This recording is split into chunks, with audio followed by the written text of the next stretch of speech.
How do you best connect with your audience with a visual aid? I'm Tina B., founder and chief communicator of Tina B. LLC, a public speaking and storytelling coaching company.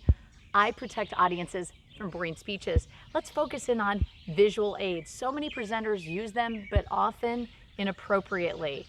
The first thing with a visual aid is you need your audience to see it.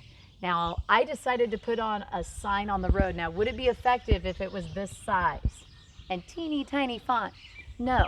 I had to make sure it was big enough, and if you see, we have two different signs here, that they're big enough that as travelers pass by, they're able to visually see the logos as well as the actual text of Tina B. I protect audiences from boring speeches. My website, www.tinabakehouse.com.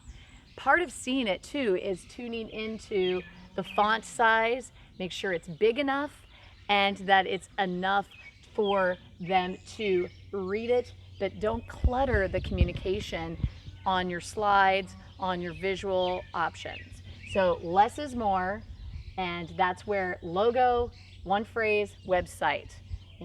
Logo and name of organization, tagline, website. Again, 3 points, very quick, easy, and we can see it. And that's the first. You need your audience to see your visual aid. Second, you need them to understand it. Too many times we're putting too many bullet points, so much information, 1 to 3 charts and graphs, and it really is difficult for your audience to read it and understand it. They don't know where to focus their attention. One idea per slide. In fact, it's even better if there's no slides. You have to ask yourself if you essentially need the slide to support the communication. Too many times we tend to have tons of slides that focus in on all the things, and then guess what? The attention goes to the slide and not the speaker. Even using blank slides as sort of a pause in between beats of information is really helpful.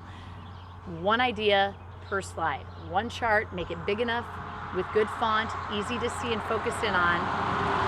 And then when it comes to text, maybe even just a word, that will be more poignant, or a picture, and that it aligns with the content of your message so that your audience can understand you.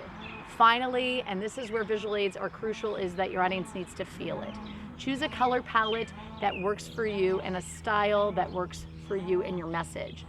I love the color purple. It means, creativity. It also is spirituality, communication, but it's royalty, it's regal, and that just to me pops.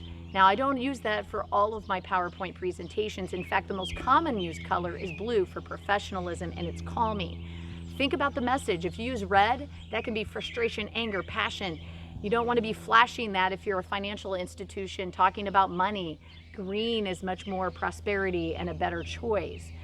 Color matters, size of font matters, pictures matter. If you use a picture of yourself, make sure that it aligns again with your message, that you're not just popping up a picture with you and your family, that it's truly essential and works with your message. For more information, you can check out my website, tinabakehouse.com.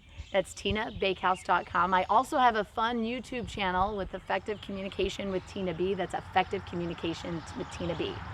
Have your audience. Remember, your visual aid needs to be seen, needs to be understood, and they need to feel it. This is another talk with Tina B.